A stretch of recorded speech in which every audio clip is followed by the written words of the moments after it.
நம்ம ஏற்கனவே பல முறை சொல்லியிருக்கோம் அமைச்சர் ஆதவர்ஜன் அவர்கள்ட்ட, ஐயா உங்களுக்கு பேச வரலை, இன்னொன்று பேசவும் தெரியல, அதனால் அந்த முயற்சியை தயவு செஞ்சு எடுக்காதீங்க, அந்த வேலையை யார்கிட்ட கொடுத்துருங்க, இந்த ராஜமோகன் இப்படி ஏதாவது பட்டிமன்ற பேச்சாளர்கள் இருப்பாங்க அவங்கக்கிட்ட தள்ளி விட்டு சைலண்ட்டாக வந்து உட்காந்தமா பாராட்டுகளை பெற்றமா போனோமான்றங்க நம்ம பல முறை சொல்லிட்டோம்.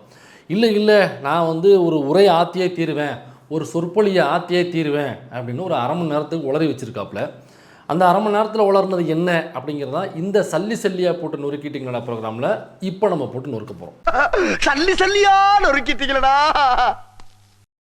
ஐயா அப்படி என்ன நிகழ்ச்சியில் அரை மணி நேரம் உரையாற்றி இருக்கிறார் அப்படின்னா, இந்த எம்ஆர் விஜயபாஸ்கர், சி விஜயபாஸ்கர் அப்படிங்கிற ரெண்டு விஜயபாஸ்கருமே லஞ்சம், ஊழல், வருமானத்துக்கு அதிகமாக சொத்து குவிப்பு, இதில் ரொம்ப பேர் போன விஜயபாஸ்கர்கள் இந்த ரெண்டு பேருமே. குறிப்பாக எம்ஆர் விஜயபாஸ்கர் அவர்கள் பேரில் 100 கோடிக்கு மேலே வருமானத்துக்கு அதிகமாக சொத்து சேர்த்த வழக்கு, அப்புறம் லேண்டு மாஃபியா, அப்புறம் சாண்டு மாஃபியா, அப்புறம் ஆள் கடத்தல், இப்படி இதில் பிஸியாக இருக்கக்கூடிய நபர். இதில் பல வழக்குகள் வாங்கிய ஒரு மாவீரர் தான் எம்ஆர் விஜயபாஸ்கர். அடுத்ததாக நம்ம சி விஜயபாஸ்கர் அவர்கள். இந்த சோப்பு போடுறதுன்னு சொல்லுவாங்க. நம்ம சிஎம் விஜய் அவர்கள் கூட முன்னாடி நடித்த ஒரு படத்தில் மாமியாருக்கு சோப்பு போட்டதை பார்த்துருப்பீங்கள, அதில் நம்ம சி விஜயபாஸ்கர் இருக்கார் பாருங்க, அவர் அந்த சீனை நடிக்க விட்டிங்கனாக்கா அதில் விஜய் அவர்களை விட சிறப்பாக பர்ஃபார்ம் பண்ணக்கூடிய நபர் தான் நம்ம சி விஜயபாஸ்கர். சோப்பு போட ஆரம்பித்தாருனாக்கா ஒரு சோப்பு தீந்து போய், 2வது சோப்பு தீந்து போய், 3வது சோப்பு பாதி கரையிற வரைக்கும் சோப்பு போடுவாப்புல. அந்த மாதிரியாக சோப்பு போடுறதுல ஒரு ஸ்பெஷலிஸ்ட் தான் நம்ம சி விஜயபாஸ்கர். அவராவது வருமானத்துக்கு மீறிய சொத்து குவிப்பில் 100 கோடி, நம்ம ஆள் 35,000 கோடி வருமானத்துக்கு அதிகமாக சொத்து சேர்த்த வழக்கு.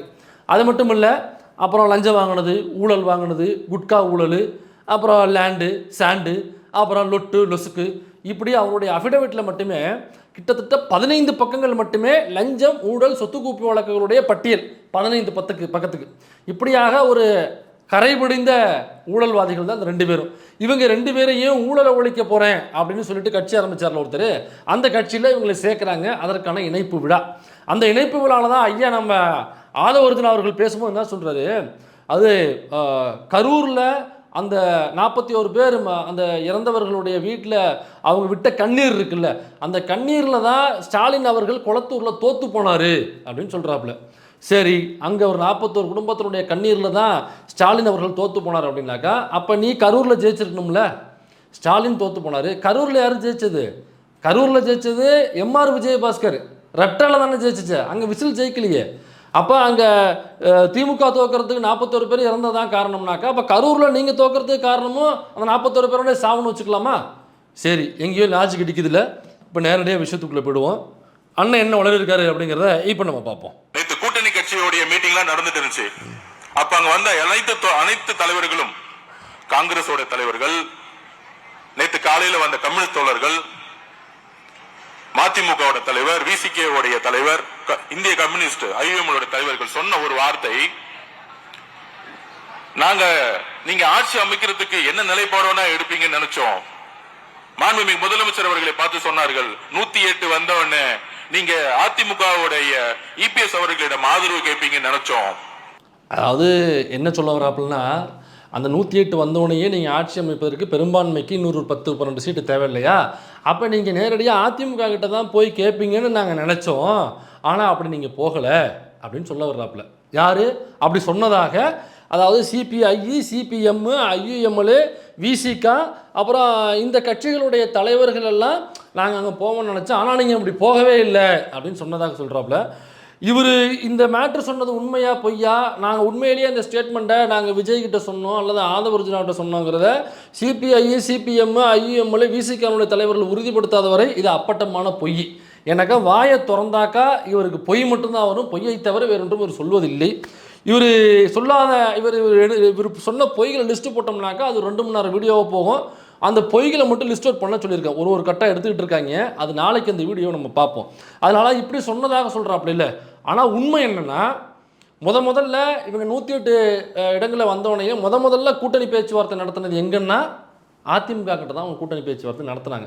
அந்த அதிமுக கிட்ட கூட்டணி பேச்சுவார்த்தை போயிட்டு இருக்கு அப்படிங்கிறத உறுதிப்படுத்தினது யாருனாக்கா, இந்த நம்ம ஆதவர்ஜனா இருக்கார்ல அமைச்சர், இவருடைய மாமியார் இருக்காங்கல்ல அதிமுகவில் எம்எல்ஏ, அதாங்க ஓட்டுக்கு 25,000 ரூபா கொடுத்தாரு கூட செய்திகள்லாம் வந்துச்சு. அந்த லீமா ரோஸ் இருக்காங்கல்ல, அந்த லீமா ரோஸ் தான் ப்ரெஸ்ஸில் பைட் கொடுக்குறாங்க. டிவிக்கவும் அதிமுகவும் பேச்சுவார்த்தை கூட்டணிக்கான பேச்சுவார்த்தை நடந்துகிட்டு இருக்கு, நீங்கள் எதிர்பார்த்த சுமூகமான முடிவு எட்டப்படும் அப்படின்றத அவங்களே சொன்னாங்க. நீங்களே அதை கேளுங்க. நெக் டு நெக் கடைசி வரைக்கும் அதில் பேச்சுவார்த்தை நடந்துட்டு இருக்குது. அது நல்லபடியாக நான் நடக்கும்னு நினைக்கிறேன். எது பேச்சுவார்த்தை எது சம்பந்தமா பேச்சுவார்த்தை போயிட்டு இருக்கு? தாவேக்காவுக்கு ஆதரவு தெரிவிக்கிற மாதிரியான எது பேச்சுவார்த்தை நடக்குதா? ஆமாம், தாவேக்காவுக்கும் நம்ம எடப்பாடி அண்ணனும் பேச்சுவார்த்தை நடந்துட்டு இருக்குது. நல்லபடியாக பேச்சுவார்த்தை முடியும்னு நினைக்கிறேன். அண்ணன் எடப்பாடி அண்ணன் தான் ஆட்சி அமையும். என்ன அப்போ ஐயுஎம்எல், சிபிஐ, சிபிஎம், விசிகா இவங்கெல்லாம் நீங்கள் அங்கே போயிடுவீங்கன்னு நாங்கள் பார்த்தோம் அப்படின்னாக்கா பேச்சுவார்த்தை நடந்திருக்கே. அவள் போயிடுவீங்கன்னு பார்த்தோம்னாக்கா அங்கே போனாக்கா தப்பு, அப்படி போயிருந்தீங்கன்னா நாங்கள் உங்களுக்கு ஆதரவு கொடுத்துருக்க மாட்டோம் அப்படின்னு இவங்க சொல்கிறது உண்மையாக இருந்தால் அவர் முயற்சி பண்ணார். முயற்சியில் எடப்பாடி பழனிசாமி என்ன சொன்னார்னாக்கா ஓகே கூட்டணிக்கு ஓகேன்னாரு. ஆனால் சிஎம்மாக நான் இருப்பேன், துணை முதலமைச்சராக விஜய் இருக்க சொல்லுங்கன்னு சொன்னார். அதுக்கு தான் டிவிக்கு ஒத்துக்கலை. அதனால தான் அந்த கூட்டணி பேச்சுவார்த்தை கட்டாயம் வெளில வந்துருச்சு. திமுக அதிமுக கூட்டணி பேசினாங்க, திமுக அதிமுக கூட்டணி பேசினாங்கன்னு வரிசையாக பேசிகிட்டே வராங்களோ எல்லாருமே. இவங்க யாருமே அதிமுக டிவிக்கே கூட்டணி பேச்சுவார்த்தை நடந்ததுங்கிற ஏன் யாருமே பேச மாட்டேங்கிறாங்க? அப்போ இந்த ஒரே ஒரு பாயிண்ட்டை வச்சு தான் திமுகவை கார்னர் பண்ண முடியும். அவங்களுடைய 5 வருஷ ஆட்சியை வச்சு நம்ம குறை சொல்லவே முடியாது. எனக்கு அவ்வளவு மக்கள் நலத்திட்டங்கள் கொடுத்துருக்காங்க. அதனால் உப்பு சப்பு இல்லாத அந்த நம்த்து போன பொறியாக இருக்கக்கூடிய திமுக அதிமுக கூட்டணி பேச்சுவார்த்தை நடந்துச்சு, திமுக அதிமுக கூட்டணி பேச்சுவார்த்தை நடந்துச்சுன்னு உண்மை இல்லாத அந்த அப்பட்டமான பொய்யை யார் சொல்லியிருக்கான்னு பாருங்கள். நம்ம சிபிஎம்னுடைய தேசிய செயலாளர் பேபி அவர்கள் தான் ஃபஸ்ட்டு இந்த வதந்தியை சொல்கிறாப்புல. அவர் திரும்ப அவரே மறுநாள் சொல்கிறாரு, இல்லை தட்ஸ் அ ரூமர், எனக்கு அப்படி தகவல் வந்துச்சு ஆனால் அது ரூமர் அப்படின்னு சொல்கிறாரு. அப்புறம் சண்முகம் அவர்கள் மறுநாள் சொல்கிறாரு, தோழர் சண்முகம், அவரும் பின்னால் அதை மறுக்கிறாப்புல. அதே மாதிரி எல்லாருமே சொல்கிறாங்க, பின்னாடி மறுக்கிறாங்க. கடைசியாக விசிகா தலைவர் வெளிச்சத்தமிழர் அவர்கள் சொல்லும் பொழுது நான் அங்கே போனேன். அப்புறம் அவர் ஸ்டாலின் உள்ளே போயிட்டார், நாங்கள் பேசிட்டு பேச்சுவார்த்தை முடிஞ்சு உள்ளே போயிட்டார். அதுக்கப்புறம் அங்கேருந்து சில பேர் இந்த ஐடியாவை சொன்னாங்க. அதுக்கப்புறம் நான் இல்லை அது சரி வராது அப்படின்னு அந்த ஐடியாக்குள்ளே நான் இருக்கும்பொழுது பேசும்பொழுது யார் ஸ்டாலின் அவர்கள் இல்லை, அங்கேருந்து 4 பேர் பேசிக்கிட்டாங்களா, அங்கே தலைவர் இருந்தார். அப்போ அவர் தலைவர் சொல்கிறாரு. அப்புறம் ஒருத்தர் என்கிட்ட ஃபோனில் சொன்னார் அப்படின்றாங்க. யாருங்க அந்த ஃபோனில் சொன்னதுனாக்கா அதை நான் சொல்லக்கூடாது, அது ரொம்ப சீக்ரெட்டு அப்படின்றாரு. அப்போ சொல்லக்கூடாத நபரை சொல்லக்கூடாதுனாக்கா அந்த நபர் சொல்லி விஷயத்தையும் சொல்லக்கூடாதுல்ல. அப்போ விஷயத்தை சொன்னீங்கன்னாக்கா சொன்ன நபரை நீங்கள் சொல்லணும்ல. இப்போ இந்த முதல்ல போய் பேச்சுவார்த்தை நடத்தினங்கிறத லீமா ரோஸ் போய் பேச்சுவார்த்தை நடத்துனுச்சு அப்படிங்கிறத இதையே யாருமே பேச மாட்டேங்கிறாங்க. இப்போ நம்ம அந்த கட்டை போட்டு காமிச்சிட்டோம். இவங்களுடைய மாமியார் லீமா ரோஸே வாக்குமூலமாக கொடுத்துருக்காங்க. சரி, இதுக்கப்புறமாவது இதை பார்த்துட்டு ஓஹோ அப்போ அதிமுக கிட்ட முதல்ல இவங்க போய் கூட்டணி பேச்சுவார்த்தை நடத்தி அது ஒத்துக்கலைங்கிறத வாசி தான் நம்மகிட்ட வந்திருக்காங்க அப்படிங்கிறத இதன் மூலமாக தெரிந்து கொண்ட ஐயுஎம்எல், சிபிஐ, சிபிஎம், விசிகா இப்போ இந்த நிமிடத்திலிருந்து நாங்கள் உண்மையை தெரிந்து கொண்டோம், கூட்டணியிலிருந்து நாங்கள் விலகுகிறோம் அப்படின்னு அதிகாரப்பூர்வமாக அறிவிக்க முடியுமா? முடியாது. அப்போ அவங்களுக்கு ஏதோ ஒரு சாக்கு, என்னவோ இருக்காங்க, என்னவோ போகிறாங்க. இதுக்கு மேலே பேசினா உண்மையை சொல்லிடுவேன், அடுத்ததுக்கு போயிடலாம். 47 எம்எல்ஏ இருந்தாங்க. அந்த ஆதரவுடன் நீங்க ரொம்ப எளிமையா ஈஸியா நீங்க முதலமைச்சர் ஆயிருக்கலாம். ஆனால் நீங்கள் அழைத்தது இந்திய காங்கிரஸ் கட்சியை. அவங்க 5 எம்எல்ஏ தான் வச்சிருந்தாங்க. கம்யூனிஸ்ட் கட்சி தோழர்கள் சப்போர்ட் பண்ணுவாங்களா இல்லையா தெரியாது. விசிகே சப்போர்ட் பண்ணுமா இருக்கா தெரியாது. 60 வருஷம் உறவு இருக்கக்கூடிய ஐயுஎம்எல் சப்போர்ட் பண்ணுமா இருக்குமா தெரியாது. ஆனால் நீங்கள் காங்கிரஸை அழைத்த பொழுது நாங்கள் நம்பினோம், நீங்கள் மதசார்பற்ற கொள்கையிலும் சமூக நீதி கொள்கையிலும் உறுதியாக இருக்கிறது என்பதை நாங்கள் நம்பினோங்கிறது எல்லா தலைவர்களும் சொன்னார்கள். அப்போ இவங்க காங்கிரஸ் கிட்ட முதல்ல, அதாவது காங்கிரஸ் கிட்ட இவங்க ஆதரவு கேட்கவே இல்லை. கேட்காமலேயே ஐயா நான் மாதம் வந்திருக்கேன், எனக்கு ஒரு 5 சீட்டு, எனக்கு 2 மினிஸ்டர் கொடுங்க அப்படின்னு தட்டை தூக்கிட்டு முதல்ல நின்னது காங்கிரஸ். அதனால் காங்கிரஸ் நீங்கள் சரி கூப்பிட்டாங்கன்னு வச்சுப்போம், காங்கிரஸை கூப்பிட்டீங்க, அதனால தான் எங்களுக்கு உங்கள் மேல் நம்பிக்கை வந்துச்சு. நீங்கள் ஒரு மதசார்பற்ற ஒரு பிரிவினைவாதத்தை பேசாத ஒரு கட்சியாக ஒரு கூட்டணியாக இது அமையும் அப்படிங்கிற நம்பிக்கையில் தான் நாங்கள் வந்தோம் அப்படின்னு சொல்கிறாங்க. ஆனால் யார் சொன்னாங்கன்னாக்கா விசிக தலைவர், கம்யூனிஸ்ட் கட்சி தலைவர், ஐஎம்எல் தலைவர் இவங்களாம் சொன்னதாக சொல்கிறார். இப்போ இதை சொன்ன இதே நம்முடைய தலைவர் எழுச்சித்தமிழர் அவர்கள், எனக்கு அது உண்மையாக பொய்யன்னு நமக்கு தெரியல, இது கண்டிப்பாக இப்படி சொல்லியிருக்க வாய்ப்பே கிடையாது.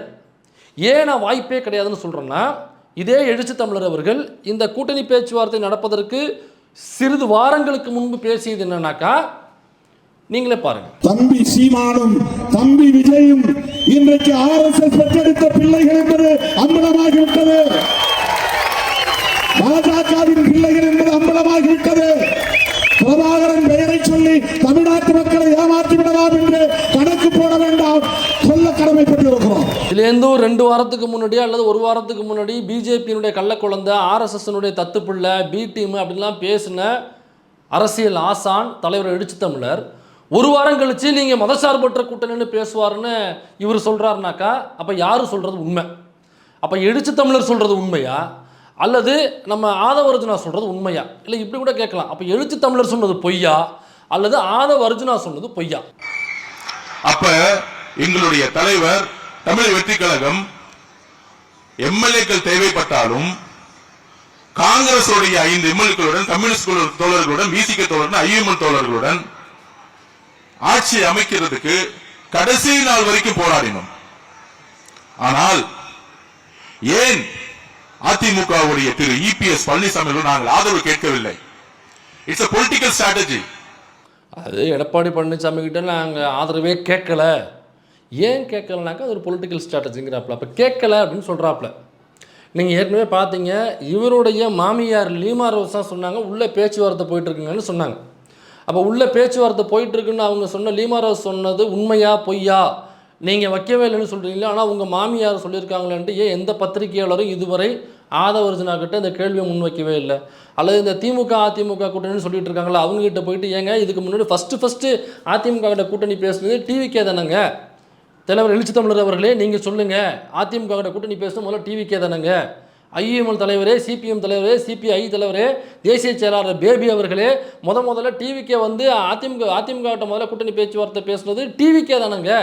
அப்போ அதிமுக கிட்ட கூட்டணி பேசினால ஏன்னாக்கா அதிமுக கிட்ட பிஜேபி இருக்குது, அவன் ஒரு சீட்டு ஜெயிச்சு உள்ளே இருக்கான், அவன் கூட்டணியில் இருக்கான். இப்போ அவங்ககிட்ட எப்படி நீங்கள் கூட்டணி திமுக பேச முடியும் அப்படிங்கிறத இவங்களுக்கு கோபம் வருது. அப்போ அந்த பிஜேபி கூட்டணியில் இருக்கிற அதிமுகவோட வெரி ஃபஸ்ட்டு போய் அப்ரோச் பண்ணது அதிமுக டிவிகே கிட்ட அப்ரோச் பண்ணல, டிவிகே அதிமுக கிட்ட அப்ரோச் பண்ணிருக்கு. ஆனால் திமுக கிட்ட வந்தீங்கன்னாக்கா திமுக அதிமுக கிட்ட அப்ரோச் பண்ணல, அதிமுக தான் திமுக கிட்ட அப்ரோச் பண்ணிருக்கு, அதை திமுக டிக்ளைன் பண்ணிருக்கு. அங்கே பார்த்தீங்கன்னாக்கா டிவிகே பிஜேபியுடன் கூட்டணி இருக்கிற அதிமுக கிட்ட அப்ரோச் பண்ணிருக்கு. அப்போ முதல்ல பிஜேபி கூட கூட்டணி வச்சிருந்த அதிமுக கிட்ட யார் கூட்டணி பேச்சுவார்த்தை நடத்தினாங்கனாக்கா டிவிகே, அதை லீமா ரோஸ் அவர்கள் சொல்லியிருக்காங்க. இப்போ என்ன பண்ண போறீங்க? இது பொலிட்டிக்கல் ஸ்ட்ராட்டஜி, நாங்கள் பேசவே இல்லைன்னு போய் சொல்றாப்லையா அப்பட்டமா? புரட்சி தலைவர் அவர்கள் எதற்காக கட்சி உருவாக்கினார்? அண்ணன் செங்கோட்டையன் அண்ணன் வந்தார்களே இங்க, புரட்சி தலைவருடைய அமைச்சரவையில் பங்கு பெற்றவர். அதான் இவருக்கு தமிழ் வராது, பேசவும் வராது, வரலாறும் தெரியாது, ஒரு மண்ணாங்கட்டியும் தெரியாது, அரசியல் கட்சிகளுடைய வரலாறாவது தெரியுமா அதுவும் தெரியாது, ஒரு இடமுமே தெரியாது. கேட்டோம்னாக்கா அம்பேத்கர் ஃபோட்டோவை உள்ளே வச்சுருப்பாப்புல ஆஃபீஸில், இந்த பக்கம் பார்த்தீங்கன்னாக்கா காந்தியோட ஃபோட்டோ வச்சுருப்பாப்புல. இதை எழுச்சி தமிழரே ஒரு மீட்டிங்கில் சொல்லியிருக்காரு. இந்த மாதிரி நான் அவருடைய ஆஃபீஸுக்கு போனால் வர சொல்லியிருந்தாரு. அப்போ நான் ஃபஸ்ட் டைம் போகும்போது ஒரு பக்கம் அம்பேத்கரும் ஒரு பக்கம் காந்தியினுடைய சுவரில் வந்து வரைஞ்சி வச்சுருந்தாரு. எனக்கு ஆச்சரியமாக இருந்தது, எப்படிங்க இது ரெண்டும் கான்ட்ராடிக்டான 2 ஐகான்ஸும் நீங்கள் எப்படி ஒரே ஆஃபீஸில் வச்சுருக்கீங்க, இது கொள்கை முரண்பாடாக இருக்காது அப்படின்னு கேட்டபோது, இல்லைங்க எனக்கு 2மே தேவைன்னு ஒரு அற்புதமான பதிலாக அசத்துறது மாதிரி சொன்னார் அப்படின்னு எழுச்சி தமிழர் சொன்னார். முதல்ல அதாவது காந்தியை நம்ம ஏன் வந்து கொண்டாடுறோம்னாக்கா, இருந்த காந்தி அவர்களுடைய காந்தி சனாதனி காந்தி, இறந்த காந்தி நம்முடைய காந்தி சமத்துவ காந்தி, இதுதான் நம்முடைய பார்வை. 2வது காந்தியை கோட்சேவினுடைய துப்பாக்கியின் வழியாக பார்ப்பது வேறு. நாம் எந்த வழியாக பார்க்குறோம்னாக்கா காந்தியை சனாதனத்துக்கு எதிராக பேசிய அவருடைய பேனாமணியிலேருந்து அவர் நம்ம அணுகிறோம். அவர் இறப்பதற்கு கொஞ்சம் நாளைக்கு முன்னாடி சனாதனத்துக்கு எதிராக பேச ஆரம்பிக்கிறார், அப்புறம் தான் போட்டு தள்ளுறாங்க. இப்போ இந்த காந்தியையும் இந்த அம்பேத்கரையும் ஒரே லைனில் வச்சு பார்க்குறவர் தான் நம்ம ஆதவர்ஜுனா அவர்கள். ஆனால் எந்த மேடையிலையுமே பாருங்கள், அம்பேத்கர் இதை சொன்னார், பெரியார் இதை சொன்னார், இந்த தலைவர் இங்கே பேசும்பொழுது இப்படி கோட் பண்ணி திமுகவில் உள்ளவங்க நிறைய மேடைகளில் இந்த மாதிரி கோட் பண்ணி பேசுவாங்க. அம்பேத்கரை, பெரியாரை, அண்ணாவை, கலைஞரை அவங்க பேசுனதை வரலாற்று தகவலை கோட் பண்ணி பேசுவாங்க. ஆதவர்ஜுனா எங்கேயாவது ஒரு இடத்துலையாவது அம்பேத்கர் பேசுனதை கோட் பண்ணி பேசி பார்த்துருக்கீங்களா? பெரியார் பேசுனதை கோட் பண்ணி பேசி பார்த்துருக்கீங்களா? அல்லது வேறு தலைவர்கள் பேசுனதை கோட் பண்ணி பேசி பார்த்துருப்பீங்களா? எந்த இடத்துலையுமே இருக்காது. சரி, இப்போ கம் டு த பாயிண்ட். இப்போ அவர் என்ன சொல்கிறாருனாக்கா, இவருக்கு தான் வரலாறு தெரியலன்னு சொன்னோம்ல, அதாவது செங்கோட்டையன் அவர்கள் எம்ஜிஆருடைய அமைச்சரவையில் இடம்பெற்றவர்கள் சொல்கிறாப்புல. செங்கோட்டையன் அவர்கள் முதல் முறையாக அமைச்சரானது 1991. ஜெயலலிதா அவர்கள் முதலமைச்சராக ஆகும் பொழுது 91 to 96 வரைக்கும் முதல் முறையாக செங்கோட்டையன் அப்பொழுதுதான் அமைச்சரவையில் பங்கு பெறாப்புல. முதல் முறையாக இருந்தது வனத்துறை மற்றும் போக்குவரத்து துறை அமைச்சராக இருந்தார். இதோட இன்னொரு வரலாறு சொல்லட்டுமா? அந்த 91 to 96 முதல் முறை அமைச்சராக இருக்கும் பொழுது தான் முதல் முறையாக ஊழலும் செய்கிறார். அதுக்கு முன்னாடியே பல முறை செஞ்சுட்டாப்புல, அமைச்சரானதுக்கு அப்புறம் ஊழல் செஞ்சுட்டாப்புல தான். அப்போ என்ன பண்ணுறாப்புல, இந்த பஸ்ஸில் டிக்கெட் வாங்குவோம்ல, அப்போ போக்குவரத்துறை அமைச்சராக இருக்கும் பொழுது தலைவன் வந்து அதாவது தியேட்டரில் பிளாக் டிக்கெட்டு விற்று கேள்விப்பட்டிருக்கோம், லாட்ரியில் பிளாக் டிக்கெட் விற்று கேள்விப்பட்டிருக்கோம். நம்ம இவருடைய மாமனார்லாம் கூட பண்ணியிருக்காங்க. இவருடைய தலைவர் படத்துக்கெல்லாம் பிளாக் டிக்கெட் விற்று அதை நம்ம கேள்விப்பட்டிருப்போம். ஆனால் வெரி ஃபஸ்ட் டைம் உலகத்திலேயே முதல் முறையாக பஸ்ஸில் கொடுக்குற டிக்கெட்டை பிளாக் டிக்கெட் அடித்து கொடுத்தது நம்மளால தான். யார்? நம்ம செங்ஸ் மாம்ஸ். என்ன பண்ணாப்புல, போக்குவரத்து அமைச்சராக இருக்கும் பொழுது பஸ் டிக்கெட் இருக்குல்ல, அதை பிளாக்கில் சில லட்சங்களுக்கு பிளாக்கில் டிக்கெட் அடித்து சிவகாசிலேருந்து அடித்து இறக்கி கொண்டாந்து எல்லாத்தையும் உள்ளே தள்ளி விட்டுறது. இப்போ அந்த காசு வரல, அதை தனியாக தூக்கி போட்டுக்கிறது. இந்த ஊழலில் திக்கிறவர் தான் நம்ம செங்ஸ் ப்ரோ. அதுக்கப்புறம் அதே 91 to 96 பீரியட்லையா அவர் வனத்துறை அமைச்சராகவும் இருக்கிறார், கூடுதல் பொறுப்பில் இருக்கார். அந்த பீரியடில் தான் வாச்சாத்தியில் நடந்த மிக கொடூரமான சம்பவம், அங்கே உள்ள SC/ST வகுப்பை சார்ந்த மலைவாழ் மக்கள், அந்த மலையை சுற்றி வாழ்கிற மக்களை, பெண்களை வந்து பாலியல் வல்லுறவு செய்தது, கூட்டு பாலியல் வன்கொடுமை செய்தது, அதில் கொலை வழக்குகள், இப்படி பல வழக்குகள் அங்கே உள்ள கவர்மெண்ட்டு ஃபாரஸ்ட் ஆஃபீஸரால் நடத்தப்படுது. அந்த ஃபாரஸ்ட் ஆஃபீஸர்னு டீம் இருப்பாங்க, அவங்கெல்லாம் சேர்ந்து அந்த கிராமத்தின் மீது, வாச்சாத்தி என்கிற கிராமத்தில் உள்ள அனைத்து பெண்களையும் ஒரு ட்ரக்கில் தூக்கிட்டு போய் ஒரு காட்டுப்பகுதியில், ஒரு ஆற்றுப்பகுதியில் வச்சு பப்ளிக்காக எல்லாரும் அந்த செயலை செஞ்சாங்க. பெரிய ஒரு பாலியல் வன்கொடுமை நிகழ்ந்தது. அதை வெளியில் கொண்டு வந்தது யார் தெரியுமா? இப்போ நம்ம அந்த கூட்டணியில் இருக்கிற நம்ம சமர்சால்ட்டு தோழர் சண்முகம் அவர்கள் தான் அதை போராட்டம் பண்ணி அதை வெளியில் கொண்டு வந்தது. அப்போ சமர்சால்ட்டு சண்முகம் தோழர் சொல்கிறாரு, அவரே தான் பதிவு பண்ணுறாரு இந்த விஷயத்தை. அப்போ வனத்துறை அமைச்சராக இருந்த செங்சுபுரம் என்ன சொல்கிறாப்புல, அப்போ சிஎம்மாக இருந்தது இப்போ புகழ்றாப்புலையே, அம்மா ஜெயலலிதா, அம்மா ஜெயலலிதா, புரட்சி தலைவி அம்மானு புகழ்றாப்புலையே இந்த ஆதவர்ஜுனா, அந்த புரட்சி தலைவி அம்மா தான் இன்னைக்கு சிஎம்.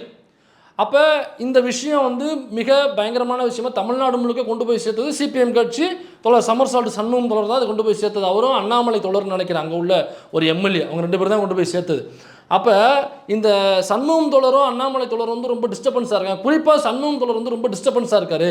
அவர் வந்து அரசுக்கு, ஆட்சிக்கு, அம்மாவுக்கு வந்து கெட்ட பேர் ஏற்படுத்துறாரு. இந்த விஷயத்தை பெருசாக கொண்டு போய் எல்லாத்தையும் சேர்க்குறாப்புல, இது ஆட்சிக்கு கெட்ட பேர் ஆகுது, அதனால் எப்படியாவது லாரியை கிரியை விட்டு தூக்கி வேலையை முடிச்சு விடுங்க சண்முகத்தை அப்படின்னு செங்ஸ் ப்ரோ ஃபோனில் கான்வர்சேஷன் பண்ணுறாரு ஆப்போசிட்டில் ஒருத்தர்கிட்ட.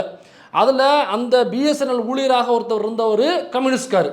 அந்த கம்யூனிஸ்ட் கட்சிக்காரரை இதை காதில் வாங்கிட்டு டீகோட் பண்ணி இதை கொண்டு போய் திரும்ப கம்யூனிஸ்ட் கட்சியில் சொல்கிறாரு, உங்களை கொலை செய்வதற்கு செங்ஸ் ப்ரோ திட்டம் தீட்டுறாரு. இதை அப்போல்லாம் ட்ரங்க் கால் போகும். இப்போ ட்ரங்க் கால் போகும்போது இடையில ஒருத்தவங்க வந்து கால் கனெக்ட் பண்ணுவாங்க. ஸோ அந்த இடத்துல வந்து அவர் அந்த காலை வந்து ரெக்கார்ட் பண்ணி கொண்டு போய் அதை கொடுக்குற கோடியும் கொண்டு போய் கொடுக்குறாரு.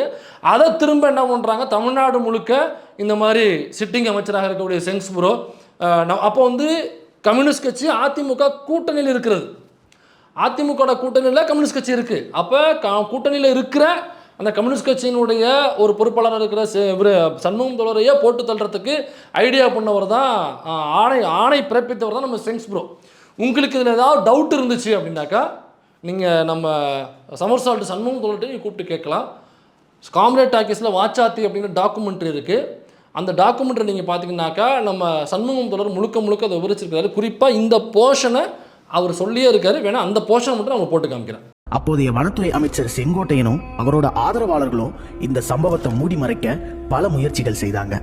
எங்களை கொலை பண்ணதுக்கான முயற்சிகளாக நடந்தது ஆரம்பத்தில். ஏன்னா அதிமுக ஆட்சி தானே தொடர்ந்து நடந்துருந்தது.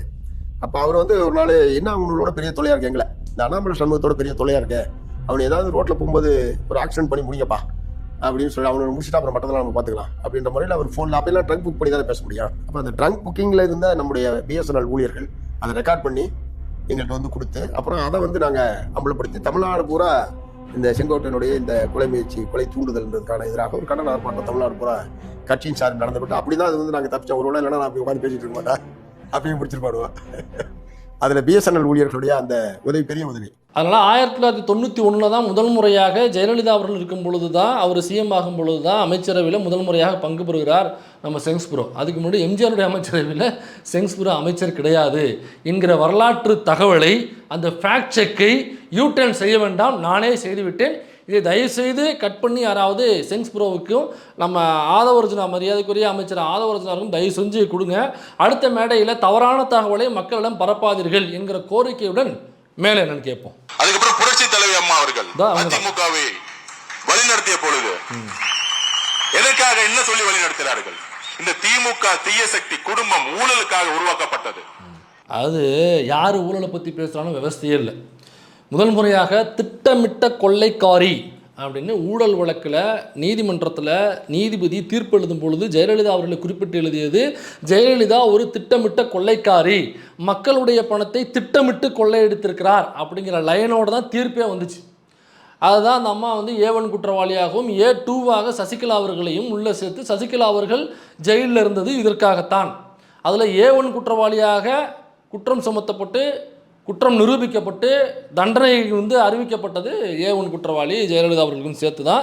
இவங்க தான் வந்து பாருங்கள் திமுக ஊழல் செய்யுது, அவங்க குடும்பத்தோட ஊழல் செய்கிறாங்க அப்படின்னு சொன்ன யார், இவங்க வீட்டில் ரைடு போனோம்னாக்கா இவங்க வீட்டில் என்ன தெரியுமா இருந்துச்சு, பட்டு புடவைகள், பல கோடிகளுக்கு பட்டு புடவைகள். பாலு ஜுவல்லர்ஸ்னு முன்னாடி நீங்கள் டிவியில் பார்க்கும் பொழுது நிறைய ஒரு அரை மணி நேரத்துக்கு ஒரு ஆடு வந்துகிட்டே இருக்கும், பாலு ஜுவல்லர்ஸ் அப்படின்னு. நம்ம டிஆர் தங்கபாலு மாதிரியே ஒருத்தர் வருவாப்புல, அவர் தான் பாலு ஜுவல்லர்ஸுக்கு ஓனர், நல்லா வழுக்கையாக இருப்பாப்புல. அந்த விளம்பரத்தில் அவரும் வருவாப்புல, அவருடைய ஃபோட்டோ அப்படியே வந்து நிற்கும் பாலு ஜுவல்லர்ஸ்னு. ரொம்ப இப்போ சரவணா ஸ்டோர் இருக்கிற மாதிரி பாலு ஜுவல்லர்ஸ், இந்த ஜிஆர்டி ஜுவல்லர்ஸ்லாம் இருக்குல்ல பார்த்தீங்களா, அந்த மாதிரி பாலு ஜுவல்லர்ஸுங்கிறது ஒரு பெரிய ஒரு நகைக்கடை. அந்த பெரிய நகைக்கடை விளம்பரம் முன்னாடி டிவியில் அடிக்கிட்டு வந்துகிட்டு இருக்கோம். இப்போ அந்த விளம்பரம் ஏன் வர்றதே இல்லை இடையில? அந்த ஏன் விளம்பரம் வரலனாக்கா அந்த கடை இல்லை. அந்த கடை ஏன் இல்லைனாக்கா வரலாறு தெரிஞ்சவங்களுக்கு தெரியும். போகும்பொழுது நம்ம அம்மா இருக்காங்கல்ல ஜெயலலிதா அம்மா, அவங்க போகும்போது கடையை கிராஸ் பண்ணி பார்க்குறாங்க, என்னன்னா இவ்வளோ நகைகளை வச்சுருக்காங்க இவங்க, இவ்வளோ நகைகள் இங்கே இருந்தாக்கா திருடிட்டு போயிடுவாங்களே திருடர்கள், அதனால் இது பாதுகாப்பான இடத்துல இருக்க வேண்டாமா? அப்போ எங்கே இருக்கணும்? முதலமைச்சரான நம்ம வீட்டில் இருந்தாக்கா எவ்வளோ பாதுகாப்பாக இருக்கும் இந்த நகைகள்லாம். வெளியில் நமக்கு அவ்வளோ செக்யூரிட்டிஸ் இருக்காங்க, கார்ட்ஸ் இருக்காங்க, போலீஸ் இருக்குது, அப்புறம் Z+, Y+, எல்லா ப்ளஸும் இருக்குது நம்மக்கிட்ட. இதெல்லாம் தாண்டி நம்ம வீட்டுக்குள்ளே வந்து திருடுவான திருடரு, இவர் என்ன பொறுப்பு இல்லாமல் பாரு இவ்வளோ நகையை இங்கே தொங்க விட்டுருக்காப்புல, திடீர்னு உள்ளே போய் துப்பாக்கி காமிச்சு எடுத்துகிட்டு போட்டானாக்கா என்ன பண்ணுவார் பாவம் ஒரு பாலு ஜுவல்லர்ஸ். அதனால என்ன பண்ணுறீங்க, அதை அப்படியே பத்திரமா எடுத்துக்கொண்டு நம்ம வீட்டில் வைங்க. பாலு கேட்டாப்புலனாக்கா அம்மா எடுத்துக்கிட்டேன்னு சொல்லுங்கள் அப்படின்னு சொல்லி அந்த கடையையும் காலி பண்ணி அவரையும் காலி பண்ணி அவருக்கு ஒரு விடுதலையை கொடுத்தது நம்ம அம்மா புரட்சி தலைவி அம்மா அவர்கள் தான். இதுவரை அவங்க வீட்டில் எடுக்கப்பட்டது பல கிலோவில் தங்கம் எடுத்தாங்க, பல கிலோவில் தங்கம் எடுத்தாங்க. வெள்ளிலாம் நீங்கள் எடையே போட முடியாத அளவுக்கு இருந்துச்சு. அவங்களுடைய செருப்பில் தங்கம் இருந்ததுன்னு சொல்லுவாங்க, செருப்பில் தங்கம் வச்ச செருப்பு தான் போட்டிருப்பாங்க. அப்போ எடுத்தாங்கன்னா சொல்லுவாங்க. அதோட அவங்களுடைய பாத்ரூம் வரைக்கும் ஏசி வச்சுருந்தாங்கன்னு சொல்லுவாங்க. நீங்கள் பாத்ரூமில் குளிக்கும் பொழுது ஏசி போட்டு தான் குளிப்பாங்களா அவங்க, ஆனால் அப்படி இருந்துச்சுன்னு சொல்லுவாங்க. எல்லாமே தங்கத்தால் முலாம் செய்யப்பட்டதாக அவங்க வீட்டுக்குள்ளே இருக்கும் அப்படின்னு சொல்லுவாங்க. அப்போ அந்த ஊழல் செஞ்ச அந்த குற்றச்சாட்டில் உள்ளே பிடிக்கும் பொழுது அவ்வளவு நகைகள், அவ்வளவு பணம், அவ்வளவு தங்கம், அவ்வளவு வெள்ளி எல்லாம் பாலு ஜுவல்லர்ஸோட. பாலு ஜுவல்லர்ஸ்க்கு எத்தனை கடையில் காலி பண்ணாங்கன்னு தெரில, நமக்கு தெரிஞ்சது பாலு ஜுவல்லர்ஸ் மட்டும்தான். இதே மாதிரி பல வழக்குகளில் அவங்க ஊழல் குற்றச்சாட்டு சுமத்தப்பட்டு அவங்க A1 குற்றவாளியாக குற்றம் நிரூபிக்கப்பட்டு திட்டமிட்ட கொள்ளைக்காரி என்று தீர்ப்பலையே பெயர் வாங்கியவர் தான் இவர். சொல்கிறார்ல, அதாவது திமுக ஊழல் கட்சி, எந்த இடத்துல திமுகவை சார்ந்தவர்கள் அல்லது கலைஞர் குடும்பத்திலேருந்து ஊழல் பண்ணிட்டாங்க அப்படின்னு ஏதாவது ஒரு தீர்ப்பை காமிக்க முடியுமா உங்களால்? 2G வழக்குன்னு ஒன்று போட்டாங்க யார், இந்த காங்கிரஸ்காரங்க. எனக்கு காங்கிரஸ்காரங்களே பிடிக்காது அளவு, இவங்க வேற அந்த முன்னாடி திமுக எழுத்து வச்சுட்டு அவங்களுக்கு பேசவும் முடியாமல் ஒன்றும் முடியாமல் பூரா தொண்டர்களும் கஷ்டப்பட்டு இருந்தாங்க. பொது சுமக்கிற மாதிரி அவங்களுக்கு சுமந்துக்கிட்டு இருந்தோம். தயவு செஞ்சு கழட்டுனாலும் தயவு செஞ்சு இப்போ கழட்டுட்டாங்க. 2G வழக்குன்னு ஒன்று போட்டாங்க. என்னப்பா ஆதாரம்னாக்கா ஆதாரம் ஒன்றும் இல்லைன்னாங்க. நேரடியாக ராஜா அவர்களே, அண்ணன் ஆராசா அவர்களே நேரடியாக களத்தில் இறங்கி நீதிமன்றத்தில் அவரே வாதாடி 2G வழக்கை நம்ம சுந்தரராஜன் சாரோடைய ஒரு காமெடி ஒன்று வரும், ஒரு பேப்பர் கொடுப்பாப்புல என்னென்னு படிக்க சொல்லுவாப்புல, ஒன்றுமே இல்லை அது எனக்கு தெரியும் கசி போட்டு போவாப்புல, அந்த மாதிரி தான் 2Gயை முடிச்சு போட்டு வந்தாப்புல, சோழியை முடிச்சுட்டு வந்தாப்புல நான் ஆராசா அவர்கள். அப்போ எந்த இடத்துலையுமே எந்த ஊழல்னா சும்மா குற்றம் சாட்டுறது குற்றம் சுமத்துறது தான், எந்த இடம் நிரூபிக்கப்படலைனாக்கா அவங்க செய்யலன்னு அர்த்தம். அப்போ அது சோடிக்கப்பட்ட வழக்கு. ஏன்னாக்கா 2G வழக்கு வரும்பொழுது நீதிபதி சொல்கிறாரு, ஆதாரம் இருக்கிறவங்க தயவு செஞ்சு கொண்டு வந்து கொடுங்க, இத்தனை நாள் ஓப்பனில் இருக்கும், நீங்கள் தாராளமாக வந்து கொடுக்கலாம், உங்களுடைய பெயரும் முகவரியும் வெளியிடப்படாது, தேவை என்றால் நாங்கள் அழைப்போம் அப்படின்னு சொல்லிட்டாங்க. அத்தனை நாள் கோர்ட்டு திறந்து வைத்திருந்தும் யாரும் அதற்கான ஆதாரத்தை கொடுக்கல. ஏன்னாக்கா அப்படி ஒரு ஊழலே நடந்தால் தானே உங்கள்கிட்ட அதற்கான ஆதாரம் இருக்கும். இப்படியாக சும்மா இந்த சர்க்காரியா ஊழல்னு சொல்லுவாங்க. என்னப்பா அதில் ஆதாரம்னாக்கா நீதிமன்றம் சொல்லுது இது ஒரு சோடிக்கப்பட்ட வழக்கு அப்படின்னு எம்ஜிஆரோட தலையில் நறுக்குன்னு கொட்டி வச்சு தொப்பியை எடுத்து நடுமன்ற நறுக்குன்னு கொட்டி வச்சு அனுப்பிச்சுட்டுச்சு. இப்படியாப்பட்ட சோடிக்கப்பட்ட வழக்கு தான் இருந்துச்சே தவிர நிரூபிக்கப்பட்ட வழக்கு எதுவும் இல்லை. நிரூபிக்கப்பட்டது ஊழல் ராணி, திட்டமிட்ட கொள்ளைக்காரி என்று நீதிமன்றம் சொன்னது ஜெயலலிதா அவர்கள். அவங்கள வச்சு தான் பற்றி பேசிகிட்டு இருக்காப்புல. அவங்கள பற்றி பேசிக்கிட்டே இருக்கலாம், ஆனால் நமக்கு வேலைகள் இருக்குல்ல, அதனால அவங்கள பற்றி இது போதும், மேற்கொண்டு பார்ப்போம். புரட்சி தலைவர் அவர்களுக்கு என்ன நேர்ந்தது? புரட்சி தலைவர் அவர்களுக்கு என்ன நேர்ந்தது? அவங்களுக்கு என்ன நேர்ந்ததுங்கிறது இருக்கட்டும், அவங்களால மற்றவங்களுக்கு என்ன நேர்ந்ததுன்னு தெரியுமா உங்களுக்கு? சரி, அதை நம்ம சொல்கிறத விட குட்டி பத்மினின்னு எம்ஜிஆர் அவர்கள் கூட பழகினவங்க, அவங்களுக்கு தெரிஞ்சவங்களே இருக்காங்க. அவங்களே சொல்லியிருக்காங்க, அதாவது ஷூட்டிங்கில் 16 வயசில் ஹீரோயின் 16-17 வயசில் ஹீரோயினை கமிட் பண்ணாங்கனாக்கா தூக்கிட்டு போயிடுவாப்லையா. தூக்கிட்டு போகிறதுனா என்ன உங்களுக்கு பொருள்னு புரியும். அவங்க அப்படியே லிட்டலாக அந்த வார்த்தையை பயன்படுத்தியிருக்காங்க. எம்ஜிஆர் தூக்கிட்டு போயிடுவார். ஒரு தடவை கொடைக்கானலில் ஷூட்டிங் இருக்கும்பொழுது இப்படி தான் காலையில் எல்லாம் ரெடியாகி 7 மணிக்கெல்லாம் ரெடியாக உட்காந்துருக்கோம். ஹீரோயின் வரல, ஏன் வரலன்னு கேட்டோம்னாக்கா எம்ஜிஆர் தூக்கிட்டு போயிட்டாருட்டாங்க. அப்புறம் அந்த ஷூட்டிங்கே நடக்கல அப்படின்னு சொன்னாங்க. அதே மாதிரி 100 சமயம் ஜெய்சங்கரும் ஜெயலலிதாவும் ஒரு படத்தில் நடிக்கிறாங்க. 2 பேரும் நல்லா இங்கிலீஷ் பேசுவோம், உட்காந்து பேசிட்டு இருக்காங்க.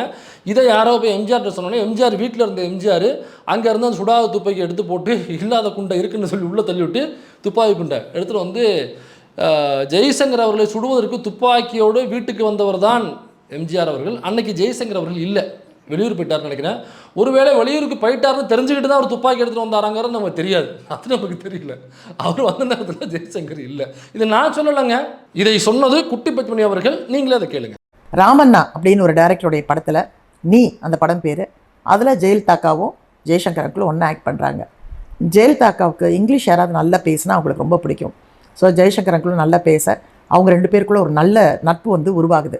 2 பேருக்குள்ளே வந்து அந்த அவங்களுடைய பழகிறதுல வந்து ஒரு சந்தோஷம் தெரியுது. இது எப்படியோ ஒரு கிசுகிசுவாக போய் புரட்சி தலைவர் அவருடைய காது வரைக்கும் போயிடுது.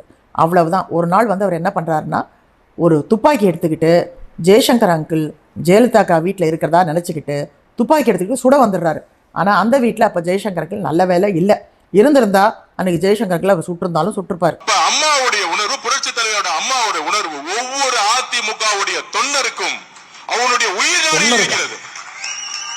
எங்களுடைய அம்மாவை சட்டமன்றத்தில் கை வச்சீங்க, எங்களுடைய அம்மாவை ஜெயிலுக்கு தள்ளினீங்க. அந்த உணர்வு ஒவ்வொரு அதிமுகவுடைய தொண்டருக்கும் இருக்கிறது. தொண்டன்கிறதே வரல ஒரு வாயில், தொண்ணருங்கிறாப்புல. சரி, அது இருக்கட்டும், அது அவர் பிரச்சனை. இப்போ அம்மாவுடைய தொண்டர்களுக்கெல்லாம் வந்து அம்மானாக்கா அவ்வளோதான், அப்படியே உயிராக இருப்பாங்க. அம்மாவுக்கு யாராவது பிடிக்கலைனாக்கா அந்த தொண்டர்களுக்கும் பிடிக்காது. சரிப்பா, அப்புறம் எதுக்குப்பா டைம் டு லீடு தலைவானு போடும்பொழுது அம்மா எதுக்குப்பா உங்கள் படத்தை பேன் பண்ணுறதுக்கு, படத்தை ரிலீஸ் பண்ணக்கூடாதுன்னு அப்போ உள்ள தொண்டரெல்லாம் விழுந்து எழுந்து வந்து கிழிச்ச போஸ்ட்டு யாரோட போஸ்ட்டு?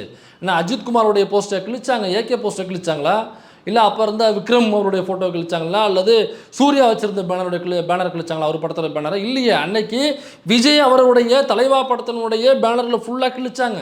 அந்த படத்துக்கு மட்டும் இல்லை, சர்க்கார் படத்துக்கும் நடந்துச்சு. படத்தை திரையிடவே விடலை, அதிமுககாரங்க பூந்து அடித்து விரட்டினாங்க எல்லாரையும்.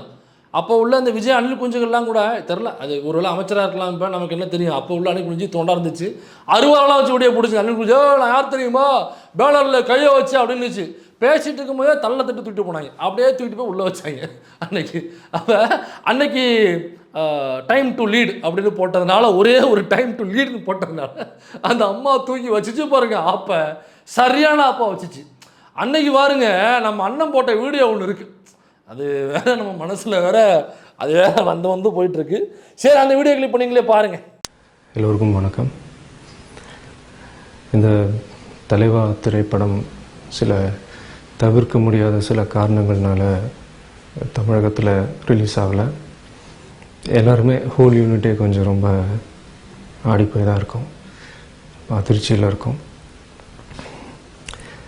இது வந்து நாங்கள் மாண்புமிகு தமிழக முதல்வர் அம்மா அவர்களை சந்திக்கணும்னு சொல்லிட்டு ஒரு அப்பாயின்மெண்ட் கேட்டிருக்கோம். அவங்க கூடிய சீக்கிரம் எங்களை மீட் பண்ணுவாங்கன்னு நாங்கள் நம்புகிறோம். அம்மாவுக்கு பிடிக்காத ஒருத்தர் அவங்க ஆதரிக்க மாட்டாங்க, அதனால அம்மாவுக்கு திமுக பிடிக்காது, நீங்கள் திமுக ஆதரிக்கக்கூடாது, அதிமுக தொண்டர் இல்லைனாக்கா அம்மாவுக்கு உன்னைய கூட தான் பிடிக்காது. உன்னை எதுக்கு கை கட்டி இப்படி நிற்க வச்சாங்க, உன் படத்துக்கு எதுக்கு எதிர்ப்பு தெரிவிச்சாங்க, வேறு விஜயோடைய படத்துக்கு. அப்போ உன்னை பிடிக்காது ராஜா, அவன் செயல்பாடுகள் உங்களுக்கு பிடிக்கல ராஜா. அப்போ உன்னைய பிடிக்காத, அம்மாவுக்கு பிடிக்காத உன்னைய எப்படி அம்மாவுடைய தொண்டர்களுக்கு உனக்கு உன்னை எப்படி பிடிக்கும்?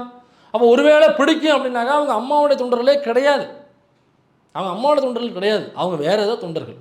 அம்மாவை கைதுக்கு முக்கிய காரணமாக இருந்தவர்கள் சட்டமன்றத்தில் சேலையை கிழிச்சவர்களுடன் திரு இபிஎஸ் அவர்கள் தன்னை முதல்வராக்க திரு மு.க. ஸ்டாலின் அவர்களிடம் உதயநிதியும் பேச்சுவார்த்தை எவ்வளவு பெரிய துரோகம். சேலையை பிடிச்சி இழுத்தாங்க, மானபங்கப்படுத்தினாங்க அப்படிங்கிறத தொடர்ந்து பேசிக்கிட்டே வர்றாங்க. ஜெயலலிதா அவர்கள் எப்படி பண்ணிட்டாங்க, ஜெயலலிதா அவர்கள் எப்படி பண்ணிட்டாங்கன்னு சொல்லிட்டு இருக்காங்க. இது உண்மையாக பொய்யா அப்படிங்கிறத பார்ப்போம். குறிப்பாக ஜெயலலிதா அவர்கள் மீது இவ்வளவு அக்கறை இருந்தாக்கா அம்மா உணவகத்தில் அம்மா அவர்களுடைய ஜெயலலிதா அவருடைய ஃபோட்டோ ஊற்றிக்கிட்டு எதுக்கு விஜயனுடைய ஃபோட்டோ வச்சுங்க? கடந்த 5 வருட காலத்தில் திமுக ஆட்சியில் இருக்கும் பொழுது திமுகவினுடைய பரம எதிரி என்று சொல்லக்கூடிய அதிமுக கொண்டு வந்த அம்மா உணவகத்தில் ஜெயலலிதாவுடைய ஃபோட்டோ தான் திமுக பீரியட்னு தொடர்ந்துச்சு. திமுக ஆட்சிக்கு வந்தோடனே என்ன பண்ணாங்கனாக்கா ஒரு இடத்துல மட்டும் ஒரு திமுக தொண்டர் அம்மா உணவகத்தில் வாசலில் வச்சுருந்த அந்த ஃப்ளக்ஸை வந்து கிழிச்சார். அப்போ கிழிச்ச உடனேயே அது சமூக வலைதளங்களில் வைரல் ஆச்சு. உடனடியாக மாசு அவர்கள் அந்த இடத்துக்கு நேரடியாக போனார். நேரடியாக போயிட்டு அதை திரும்ப ஒட்டுனாங்க, அந்த பேஸ்ட் போட்டு ஒட்டுனாங்க. ஒட்டிட்டு இந்த ஃப்ளெக்ஸு திரும்ப மறுநாள் புதுப்பிச்சு அதே புகைப்படத்தோட அதே மெனுவோட அதே சைஸில் நாளைக்கு இங்கே வைக்கப்படும், இப்பொழுதுக்கு இது ஒட்டுறோன்னு சொல்லிட்டு ஒட்டிட்டு மறுநாள் புதுப்பிச்சும் அதே ஃபோட்டோவோட அங்கே வச்சாங்க. எந்த இடத்துலையும் ஜெயலலிதா அவர்களுடைய ஃபோட்டோவை எடுத்துகிட்டு கலைஞருடைய ஃபோட்டோவையோ அல்லது ஸ்டாலின் அவருடைய ஃபோட்டோவையோ அவங்க வைக்கல. ஜெயலலிதாவுடைய ஃபோட்டோவோட தான் அம்மா உணவகம் இயங்குச்சு. ஆனால் விஜய் அவர்கள் ஆதவர்ஜுனா எங்கள் அம்மா, எங்கள் ஜெயலலிதா அம்மா, எங்கள் புரட்சி தலைவர் அம்மான்னு சொல்கிறவங்க அம்மா உணவகத்தில் உள்ள ஜெயலலிதா ஃபோட்டோவை எடுத்துகிட்டு விஜயனுடைய ஃபோட்டோ வச்சாங்க. இவங்களுக்கு இவ்வளவு தான் ஜெயலலிதா அவர்கள் மீது உள்ள பற்று. சரி, இப்போ இந்த சேலையை இழுத்த மேட்டருக்கு வருவோம். சேலையை இழுத்த மேட்டரில் இந்த புக்கில் ஒரு சம்பவம் இருக்குது. அதுக்கு முன்னாடி திருநாவுக்கரசுன்னு ஒருத்தர் இருக்கார். தமிழ்நாட்டில் மிக முக்கியமான ஒரு அரசியல் கட்சி தலைவர்னு சொல்லலாம். சில கட்சிகளில் பயணிச்சிருக்காரு. கடைசியாக காங்கிரஸில் பயணிச்சார்னு நினைக்கிறேன். காங்கிரஸே இப்போ கடைசியாக தான் பயணிச்சிட்டுங்கிறது வேறு விஷயம். அவர் கடைசியாக பயணித்தது வந்து காங்கிரஸ்ன்னு நினைக்கிறேன். அப்போ அவர் வந்து அந்த சம்பவம் நடக்கும் பொழுது அந்த சட்டமன்றத்தில் ஜெயலலிதா அவர்களுக்கு அருகாமையில் தான் அவர் இருந்திருக்கிறாரு. நடந்த எல்லாத்தையும் அவர் பார்த்துருக்கிறாரு. நடந்த எல்லாத்தையும் ஒரு பதிவும் செஞ்சுருக்கிறாரு. வீடியோவில் பேட்டியிலே சொல்லியிருக்காப்புல அங்கே என்ன நடந்துச்சு அப்படிங்கிறத அந்த கிளிப்பை நீங்கள் ஃபஸ்ட்டு பார்த்துருங்க. பிறகு ஜெயலலிதா முழுசா சேலையெல்லாம் உருகிட்டுலாம் விட்டுட்டாங்கிற மாதிரி அதுவும் அது வளர்ந்து போச்சு. அதனால் முகத்தில் குத்தி அவருக்கு ரத்தமும் ஊற்றலை, ஜெயலலிதா சேலையெல்லாம் உறிஞ்சிக்கிட்டு விடல. இதெல்லாம் எக்ஸ்ட்ரீமாக போன ஸ்டெப்ஸ். அதெல்லாம் கொஞ்சம் வளர்ந்துருச்சு. ஆனால் இந்த சம்பவங்களில் பிரச்சனைகள் நடந்தது உண்மை, ரெண்டு பக்கமும் இந்த பிரச்சனைகள் நடந்தது உண்மை. இல்லைங்க, திருநாவுக்கரசு அவர்கள் மீது எங்களுக்கு நம்பிக்கை இல்லைங்க அப்படின்னு சில பேர் சொல்லலாம். சரி, ஓகே. எனக்கா திருநாவுக்கரசு யார் என்ன அப்படிங்கிற வரலாறு தெரிஞ்சவங்களுக்கு திருநாவுக்கரசு போய் சொல்லியிருப்பாரா இல்லையாங்கிறது சரி, ஓகே, அது நமக்கு தேவையில்லை. இப்போ கூடுதலாக இந்த முரசொலி சில நினைவேளைகள் அப்படின்னு முரசொலி செல்வம் அவர்கள் முரசொலியில் வந்த சில முக்கியமான தலைவர்கள் அவங்க பேசுனது, அவங்க எழுதி கொடுத்தது, அவங்க வரலாற்று குறிப்புகளை கொடுத்தது, அவங்க கைப்பட எழுதி கொடுத்தது, அதுலேருந்து நிறைய குறிப்புகளை இந்த புத்தகத்தில் வெளியிட்டிருக்கிறாரு. இதில் இதை பற்றிய தகவல்களும் இருக்குது. இதில் பாப்பா உமாநாத் அப்படின்னு சொல்லிட்டு கம்யூனிஸ்ட் கட்சி சிபிஎம் கம்யூனிஸ்ட் கட்சியை சார்ந்த ஒருவர் அதில் சட்டமன்றத்துக்குள்ளே அப்போ உறுப்பினராக இருக்காங்க. இவர்களுடைய கண் முன்னாடி தான் அந்த சம்பவம் நடக்குது. எப்படி திருநாவுக்கரசு அவர்கள் அன்னைக்கு அங்கே உள்ளே இருந்தாரோ அதே மாதிரி பாப்பா உமாநாத் கம்யூனிஸ்ட் கட்சியை சார்ந்த பாப்பா உமாநாத் அவர்களும் அன்னைக்கு உள்ளே இருந்தாங்க. அவங்க இந்த சம்பவத்தை பற்றி சொல்லியிருக்காங்க. அதை அவங்க டெக்ஸ்ட்டாக போட்டிருக்காங்க, அதை நான் படிக்கிறேன். அந்த காலகட்டத்தில் அவையில் உறுப்பினராக இருந்த மார்க்சிஸ்ட் சட்டமன்ற உறுப்பினர் பாப்பா உமாநாத் துரைமுருகன் ஜெயலலிதாவின் புடவையை இழுத்தார் என்று பத்திரிகையில் பரப்பப்படும் செய்தி முற்றிலும் தவறானது. அப்போ முற்றிலும் தவறானதுனாக்கா எப்படி இந்த பேப்பர்லாம் இந்த பொய் செய்தியை பரப்புனாங்க? யாரோ ஒருத்தர் சொன்ன செய்தியை போட்டுருவாங்களா? இப்போ இப்போ இப்போ இப்போ திமுகவில் வந்து யாரோ ஒருத்தர் போய் ஒரு செய்தி சொல்கிறாங்கன்னு வச்சுக்கோங்க, அதை அப்படியே போட்டுருவாங்க. விஜய் என்னை கண்ணத்தில் அரைஞ்சு விட்டாப்புல அப்படின்னு சொன்னால் போட்டுருவாங்களா? விஜய் எனக்கு கொலை மிரட்டல் விட்டாப்புல சொன்னால் போட்டுருவாங்களா? ஆதவர்ஜுனா எனக்கு வந்து லிட்டரலாக 4 பேர் விட்டு மிரட்டுறா அப்படின்னு சொன்னால் போட்டுருவாங்களா? இப்போ பிரைம் ஆஃபீஸ் இருக்கா இல்லைன்னு கேட்பாங்க. அல்லது இப்படி போட்டே இவங்க இப்படி சொன்னாங்கன்னு சொல்லி போட்டுருவாங்க. ஆனால் உண்மை செய்தியாகவே போடுறாங்கனாக்கா அப்போ இந்த மீடியா சொகுசுங்கிறது அந்த காலத்திலேருந்தே அதிமுகவுக்கு இருந்து வருகிறது. இப்போ டிவி கேட்க அந்த மீடியா சொகுசு கொடுத்துருக்காங்க. மேலும் அவங்க என்ன சொல்கிறாங்கன்னா, இது குறித்து ஜனநாயக மாதர் சங்க கூட்டத்திலேயே பாப்பா உமாநாத் பேசியிருக்கிறார். சட்டசபையில் நடந்த நிகழ்ச்சிகளை குறித்து தவறான தகவல்களை தந்து கொண்டிருக்கிறார்கள். சில பத்திரிகைகள் தவறான செய்திகளை போட்டிருக்கின்றன. நான் சட்டசபையில் இருந்து நேரில் பார்த்ததை உங்களிடம் கூறுகின்றேன் என அவை ஆரம்பித்ததிலிருந்தே நடந்த சம்பவங்களை விவரித்துவிட்டு தொடர்ந்து பேசியதாவது, முதல்வர் பட்ஜெட்டை படித்தார். யார்? கலைஞர் அவர்கள் வந்து பட்ஜெட்டை படிக்கிறார். அது திமுக பீரியடு. அந்த நேரத்தில் ஜெயலலிதாவின் கை முதல்வரின் கையில் இருந்த பட்ஜெட் மீது தாவியது. அப்போ முதல்வர் பட்ஜெட்டை படிச்சுட்டு இருக்கும் பொழுது ஜெயலலிதா டக்குன்னு கலைஞர் வாசிட்டு இருக்கிற அந்த பேப்பரை பட்ஜெட் பேப்பரை பட்டுன்னு பிடுங்கியிருக்காங்க. ஏன் பிடுங்கினாங்க? எதுக்காக பிடுங்கினாங்க? அதில் ஏதாவது குற்றங்குறைகள் இருக்குது அல்லது மாற்றணும் அல்லது மரபு மீறி செயல்படுறாங்கனாக்கா உங்களுக்கு நேரம் கொடுப்பாங்க. அப்போ எதிர்த்து நீங்கள் சொல்லணும். அப்போ இவங்க தான் வந்து மரபை பின்பற்றினாங்களா? திமுக மரபை பின்பற்றலையா? திமுக எந்த அளவுக்கு மரபை பின்பற்றி இருக்கு அப்படிங்கிறத இப்போ டிவிக்கு இந்த பொய் சொல்கிறாப்புல இல்லை ஆதவர்ஜுனா அவருடைய அந்த தாவேகா கட்சியில், அது விஜயோட கட்சி கிடையாது, ஆதவர்ஜுனா கட்சி தான். அந்த கட்சியில் கூட்டணி கட்சியில் இருக்கிற கம்யூனிஸ்ட் கட்சியில் உள்ள முன்னாள் மூத்த தலைவர் மூத்த உறுப்பினர் பாப்பா உமாநாத் தான் சொல்கிறாங்க. இப்போ மேலும் அவங்க என்ன சொல்கிறாங்கன்னா, அந்த நேரத்தில் ஜெயலலிதாவின் கை முதல்வரின் கையில் இருந்த பட்ஜெட் மீது தாவியது. அப்போது அதிமுக உறுப்பினர் புத்தகத்தை முதல்வரை நோக்கி வீச அந்த புத்தகம் பட்டு முதல்வர் அணிந்திருந்த கண்ணாடி கீழே விழுந்து நொறுங்கியது. யார் மரபை மீறி இருக்கா? யார் சட்டமன்றத்துக்குள்ளே ரவுடித்தனம் பண்ணியிருக்கா? யார் சட்டமன்றத்துக்குள்ளே பொறுக்கித்தனம் பண்ணியிருக்கா? யார் சட்டமன்றத்தில் அயோக்கியத்தனம் பண்ணியிருக்கா? யார் சட்டமன்றத்துக்குள்ளே அயோக்கியத்தனம், ரவுடித்தனம், பொறுக்கித்தனம்லாம் பண்ணிட்டு வெளியில் வந்து பொய்யை பேசி அந்த பொய்யை பரப்பி இந்த நிமிடம் வரை அந்த பொய்யை மட்டுமே கடத்திக்கிட்டு இருக்கிறது யார்? கண்ணாடி கீழே விழுந்து நொறுங்கியது. பின்னர் அதிமுகவினர் மைக்குகளை பிடுங்கி வீச அமைச்சர் வீரபாண்டிய ஆறுமுகம் அடிபட்டு ரத்தம் சொட்ட காணப்பட்டார். அப்போ முதல்வருடைய கண்ணாடியை புக்கை வீசியிருக்காங்க. அது முதல்வருடைய கண்ணாடியில் போட்டு கண்ணாடி கீழே வந்து நொறுங்கிருச்சு. பக்கத்தில் வந்து இவர் இருந்திருக்காரு, வீரபாண்டி ஆறுமுகம் இருந்திருக்காரு. வீரபாண்டி ஆறுமுகம் அவர்களை திட்டமிட்டு சூழ்ந்து தாக்கியிருக்கிறாங்க. அதில் அவருக்கு இரத்த காயமாயிருக்கு. ஜெயலலிதா தனது ஆசனத்தில் அமர்ந்தார். அவரை சுற்றி அவரது எம்எல்ஏக்கள் பாதுகாப்பாக நின்றனர். 10 நிமிடம் என்ன நடந்தது என்றே தெரியவில்லை. பின் ஜெயலலிதாவை அவரது எம்எல்ஏக்கள் அழைத்து சென்றனர். ஆனால் ஜெயலலிதா வெளியே சென்று அமைச்சர் துரைமுருகன் சேலையை பிடித்து இழுத்தார், மானபங்கப்படுத்தினார் என்றெல்லாம் கூறுவது அப்பட்டமான பொய். அனுதாபத்தை பெற வேண்டும் என்பதற்காக இப்படிப்பட்ட கீழ்த்தரமான செயலில் ஈடுபடுவதா? நாங்கள்லாம் கம்யூனிஸ்டுகள், பெண்கள் நலனில் அக்கறை கொண்டவர்கள். அதுபோன்ற சம்பவம் நடந்திருந்தால் பார்த்து கொண்டிருப்போமா? ஜெயலலிதா தான் ஒரு நடிகை என்பதை நிரூபித்து விட்டார். திமுகவை காப்பாற்ற வேண்டும் என்பதற்காக கூறவில்லை, உண்மையை சொல்கிறேன். அமைச்சர் துரைமுருகன் அவரது சேலையை இழுக்கவும் இல்லை, அவரை மானபங்கப்படுத்தவும் இல்லை. இவ்வாறு மயிலாடுதுறையில் மார்ச் 29 மார்க்சிஸ்ட் உறுப்பினர் பாப்பா உமானாத் ஜனநாயக மாதர் சங்க கூட்டத்திலேயே பேசினார். இது இந்த புத்தகத்தில், அதாவது இன்றைய செய்தி நாளைய வரலாறு முரசொலி சில நினைவலைகள், முரசொலி செல்வம் அவர்கள் எழுதியது. இந்த புத்தகத்தில் இது 451லேருந்து 452 வரைக்கும் உள்ள பக்கங்கள். தேவையான நபர்கள் வாங்கி படித்து கொள்ளுங்கள். நிறைய தகவல்கள், முக்கியமான தகவல்கள் இருக்குது.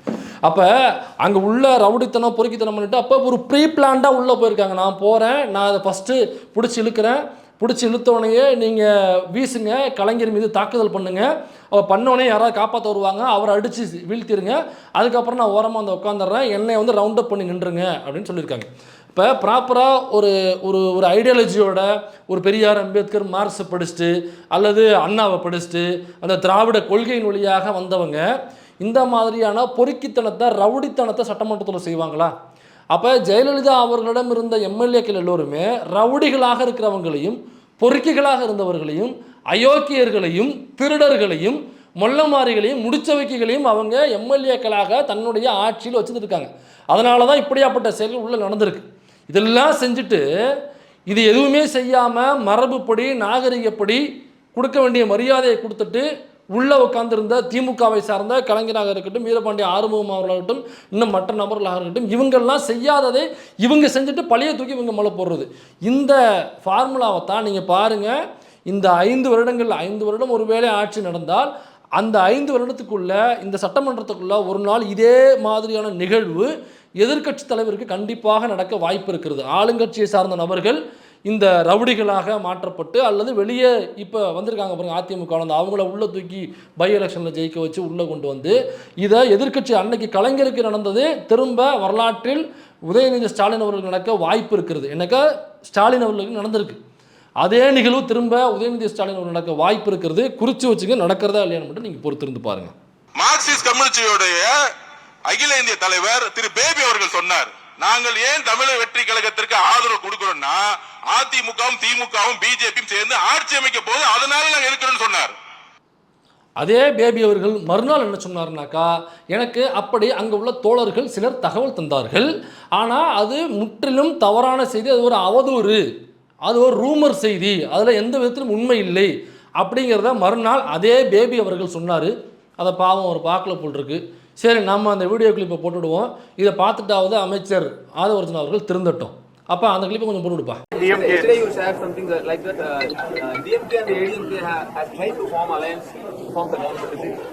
That I don't know. Those are all rumors. But there was a movement, there was a move to have a government led by ADMK, which was part of BJP alliance, which is being rejected by people. So for ADMK to form a government, they have to have numbers. Who all offered or from whom they expect, we do not know. We only said that a move to hoist a BJP ally ADMK as the Chief Minister of Tamil Nadu, we would fight, we would resist, the best of our ability. This is what I have stated. எனக்கு கரூர் வந்து ரொம்ப முக்கியமான ஒரு கணக்கு வழக்கு இருக்கு. அந்த கணக்கு வழக்க முடிக்காம விட மாட்டோம். இதே மண்டபத்தில் சொன்னோம். எங்க தலைவரை கை வச்சீங்கல்ல கரூர்ல, எங்க மக்களை கை வச்சீங்கல்ல ஸ்டாலின் அவர்களே, திரு உதயநிதி அவருடைய வாழ்க்கைக்காக எங்களுடைய மக்களை காவல்துறை மூலமா கொண்டு குவிச்சீங்களா, அதுக்கான பதில் ஒரு நேரத்தில் நடக்கும். காவல்துறையை வைத்து திமுக 41 பேரை கொன்று குவித்தது அப்படிங்கிற தகவலை சொல்லியிருக்காரு. இப்படி பேசக்கூடாது. ஏன்னாக்க சிபிஐயில் வழக்கு இருக்குது. இங்கே ஸ்டேட் கவர்மெண்ட்டுக்கிட்ட இந்த வழக்கை சிபிஐக்கு மாற்றுங்கன்னு விடாப்படியாக கொண்டு போனது நம்முடைய ஆதவர்ஜுனா அவர்கள். அதுக்கு சில அதிமுகவை சார்ந்த நபர்களோட உள்ளே எடுத்துக்கிட்டு ஒரு இல்லாத நபர் இருக்குன்னு சொல்லி பொய்யெல்லாம் சொல்லி சிபிஐக்குள்ளே கொண்டு போனாங்க. அந்த சிபிஐ போட்ட வழக்கில் A1 குற்றவாளி யாருனாக்கா நம்ம ஆதவர்ஜுனா அவர்கள். எது கரூர் மேட்டரில் அவங்க சிபிஐக்கு வேணும்னு கொண்டு போனாங்க. சிபிஐக்கு கொண்டு போனால் தான் எங்களுக்கு வந்து நீதி கிடைக்கும் அப்படின்னு சொல்லிட்டு கொண்டு போனாங்க. அந்த சிபிஐ போட்ட வழக்கில் தலைவன் தான் A1. சரிங்களா? அப்படியே அந்த வழக்கு வந்து சிபிஐயில் இருக்கும் பொழுது அதை பற்றி வெளியில் பேசக்கூடாது, அதை பற்றி குறுக்கு விசாரணை பண்ணக்கூடாது, அதை பற்றி தவறான தகவல்களை எந்த தகவலையும் சம்மந்தப்பட்டவர்களோ மற்றவர்களோ அதை பற்றி சொல்லக்கூடாது. ஆனால் தலைவன் என்ன பண்ணுறாப்புல நம்ம ஆதவர்ஜுனா அவர்கள் இதை பற்றி போலீஸை வைத்துக்கொண்டு திமுக 41 பேரை கொன்று குவித்தது அப்படின்னு பேசியிருக்காப்புல. இதனால் ஆர்எஸ் பாரதி அவர்கள் இதை கொண்டு போயிட்டு, ஏன்னா ஆர்எஸ் பாரதி யாருன்னு பல பேருக்கு தெரியாது. ஆர்எஸ் பாரதி யாருனாக்கா நான் சொன்னேன் பார்த்தீங்களா, A1 குற்றவாளியாக ஜெயலலிதா அவர்கள் குற்றம் நிரூபிக்கப்பட்டு அவங்க வந்து மக்களுடைய பணத்தை திட்டமிட்டு திட்டமிட்ட கொள்ளைக்கார் என்ற தீர்ப்பை வாங்கி தந்தது யாருனாக்கா கேஸு போட்டால் ஆர்எஸ் பாரதி அவர்கள். அப்படியாப்பட்ட ஆர்எஸ் பாரதி அவர்கள் தான் இப்போ என்ன பண்ணியிருக்காப்புல, ஆதவர்ஜுனா வெயிட் பண்ணி வளைய வச்சு இந்த பக்கம் பேசணுனையே அப்படியே வீடியோவை கட் பண்ணி எடுத்துக்கிட்டாப்புல. இப்போ ஆளுநர்கிட்ட கொண்டு போய் கொடுத்துருக்காப்புல. அதுக்கப்புறம் உச்சநீதிமன்றத்துக்கிட்டையும் போயிருக்காங்க. உச்சநீதிமன்றத்தில் போயிட்டு இதை பற்றி பேசியிருக்காப்புல. இது கண்டெம்ட் ஆஃப் கோர்ட். ஸோ நீதிமன்றத்தினுடைய உத்தரவை சிபிஐ வழக்கு போயிட்டு இருக்கும்போது அந்த ரூல்ஸை ரெகுலேஷன்ஸை சட்டத்தை வந்து மீறி இருக்கிறார் ஒரு அமைச்சர் அப்படின்னு எடுத்து போயிருக்காங்க. என்ன நடக்க போகுதுன்னு நமக்கு தெரியல, பொறுத்திருந்து தான் பார்க்கணும். ஆனால் எங்கள் தலைவர் மீது கை வைத்தார்கள் அப்படின்னு சொன்னாங்களே, எங்கே கை வச்சாங்க? அவர் வந்தாப்புல பேசினாப்புல 41 பேர் இறந்து போனாங்க ஸ்டாம்ப் இல்லை. அவர் பாட்டுக்கு பின்னங்கால் பிடரிலடிக்க ஓடினாப்புல. இதில் ஏர்போர்ட்டில் நின்று கேள்வி வைக்கும் பொழுது கூட பத்திரிகையாளருக்கு பதில் சொல்ல முடியாமல் அவர் தெரித்து ஓடிய ஒரு கோழை அப்படின்னு நான் சொல்லலை. ஏன்னா முதலமைச்சர் நம்ம மதிச்சாகணும், அவர் தான் நம்ம முதலமைச்சர் அப்படின்னு நான் சொல்லலை. எங்கள் அண்ணன் சமூக நீதித்துறை அமைச்சர் அண்ணன் வன்னியரசு அவர்கள் தினத்தந்தியிலேயே அதில் ஒரு சேனலில் பேசும்பொழுது இந்த வார்த்தையை அப்படியே பதிவு பண்ணியிருக்காரு. அதை உங்களுக்காக பிரத்யேகமான ஒளிபரப்புறேன்.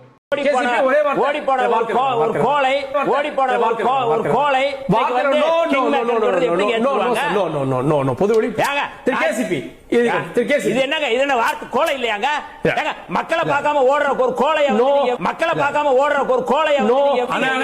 கொஞ்சம் என்ன நடந்துச்சுன்னு தெரியாம பேசாதீங்க. இன்னைக்கு கேஸ் நடந்துருக்கு சுப்ரீம் கோர்ட்ல. இருங்க சார், விட்டு கொடுங்க சார். அவர் எப்படி சார் நீங்க பேச விடுறீங்க? கரூர் சூழ்ச்சியை உருவாக்குனாங்க, திட்டம் போட்டு ஸ்டாம்பீட் உருவாக்குனாங்க கரூர் காவல்துறை வச்சு. அப்போ அந்த ஸ்டாம்பீடை வந்து திட்டமிட்டு திமுக வந்து பிளான் பண்ணி அந்த போலீஸை வச்சு உருவாக்கியிருக்கு. எந்த போலீஸை வச்சு? இந்த விஜய் சிஎம்மாக வரணும் ஓட்டு போட்ட போலீஸ் இருக்காங்கல்ல, அந்த போலீஸை இப்போ குற்றவாளியாக்கிட்டாப்புல. இதுக்கு காரணம் வந்து விஜய் கிடையாதான், காரணம் ஆதவர்ஜுனா கிடையாதான், காரணம் புசியானது கிடையாது, காரணம் தாவேகா கிடையாது, அந்த மாவட்ட நிர்வாகிகள் கிடையாது, தாவேகா உறுப்பினர்கள் கிடையாது, விஜயனுடைய ரசிகர்களோ கட்சி தொண்டர்களோ கிடையாது. இப்போ குற்றவாளிகள் யாருன்னா போலீஸ் தான் முழுக்க குற்றவாளி. போலீஸ் தான் கொன்று குவிச்சது, போலீஸ் தான் திட்டமிட்டு இந்த ஸ்டாம்பை உருவாக்கியது. இப்போ குற்றவாளி யாருன்னா விஜய் சிஎம்மாக வர வேண்டும் என்று ஓட்டு போட்ட போலீஸ் இருக்கீங்கல்ல, நீங்கள் தான் குற்றவாளியாம். எந்த போலீஸு? அன்னைக்கு தன்னுடைய மனைவியவே பறிகொடுத்த அந்த போலீஸ். ஒரு போலீஸ் அழுதார், நாங்கள் போய் பேட்டிலாம் எடுத்தோம் அவர்கிட்ட. அவங்க வந்து லவ் மேரேஜாகி வீட்டில் ஒத்துக்காமல் அவங்க வீட்டிலேருந்து வெளியேறி கஷ்டப்பட்டு ஒரு இடத்துல வந்து அவங்க தங்கி ஒரு குடும்பமாக உருவாகி அவங்களுக்கு 2 குழந்தைகள். அந்த குழந்தையில தான் ஒரு குழந்தைய அப்போ அங்கே இருந்தவங்க விஜய் வரத கொஞ்சம் நேரத்துக்கு முன்னாடி குழந்தை பசிச்சுதுன்னு அழுதவனையே குழந்தைய கொண்டு போய் வீட்டில் சாப்பிட்றதுக்காக விட்டுட்டு திரும்ப அந்த கூட்டத்தில் வந்து மிங்கிளாகி அந்த கூட்டத்தில் ஸ்டாம்பேடாகி செத்து போகிறாங்க அவங்க. அப்போ அந்த போலீஸ்காரை அடிச்சுட்டு அழுவாப்புல. சொன்னனே கேட்டியா, வராதுன்னு சொன்ன கேட்டியா, எப்படியாவது கண்ணு முடிச்சிருன்னு எந்திரிக்க முடியுமா பாடி தக்கவே